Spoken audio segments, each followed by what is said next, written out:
Welcome to the Southern Poverty Law Center Media Guide.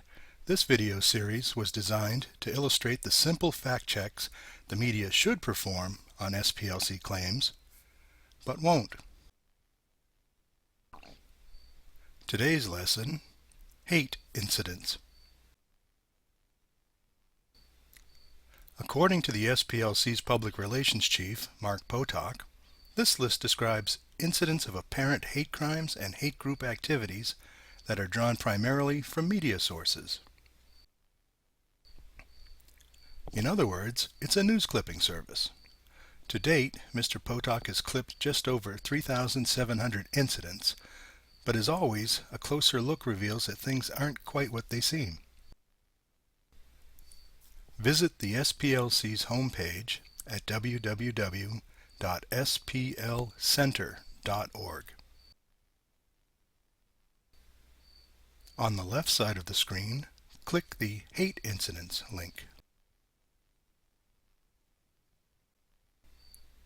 Near the top of the list, Mr. Potok has provided an extremely useful link where you can download a spreadsheet version of the incident list, which makes it much easier to read.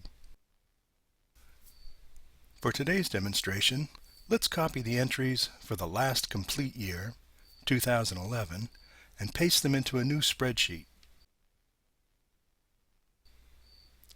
By simply scrolling to the bottom, we see that Mr. Potok has listed 316 incidents for 2011.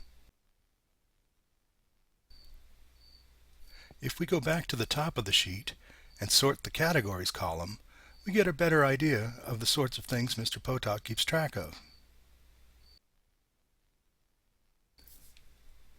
90 of the 316 incidents represent serious events, such as arson, assaults, and even a murder.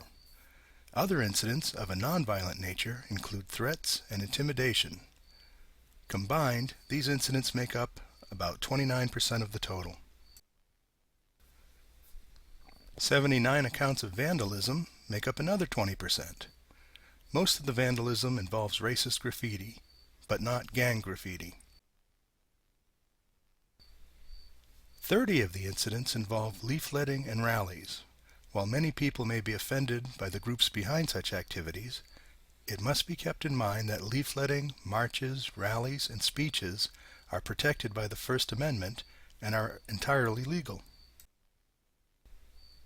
By far, the largest single category of Mr. Potok's hate incidents are what he calls legal developments, which make up more than a third of the incidents for 2011.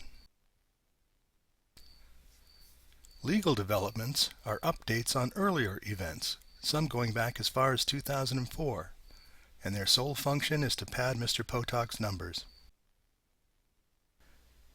In all, 66 of Mr. Potok's incidents repeat themselves, or are follow-ups to earlier events. That's 20% right off the top, 1 out of 5. It works like this. Some idiot thug spray paints a swastika on a church in October 2010. That's one vandalism incident.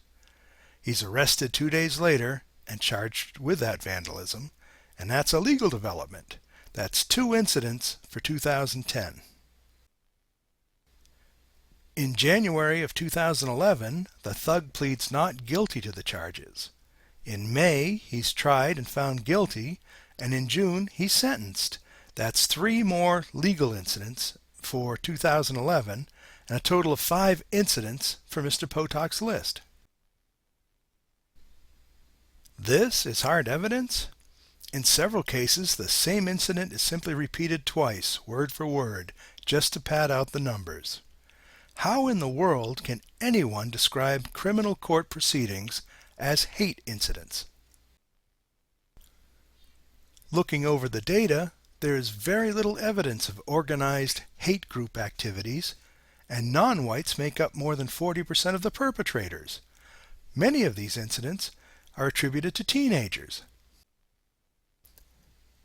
Perhaps Mr. Potok's lowest moment came when he went on NPR and several other national media outlets in 2008 claiming explosive growth in hate because he heard about a bunch of third graders allegedly chanting "Assassinate Obama" on a school bus. Really, Mr. Potok? 8-year-olds? Has it really come to this? Again, this isn't rocket science. It's simply downloading a spreadsheet from the SPLC website, sorting the data, and doing a little basic research on the internet. But the media can't be bothered to perform even the most rudimentary fact checks on Mr. Potok's data, and the donors take him at his word and send him tens of millions of dollars every year. Fortunately, we're here to do the research the media won't. Hopefully this video has demonstrated just how little effort is required to debunk the SPLC's hate claims. If you'd like more information, visit the Watching the Watchdogs blog and we'll show you how they do it. Thank you.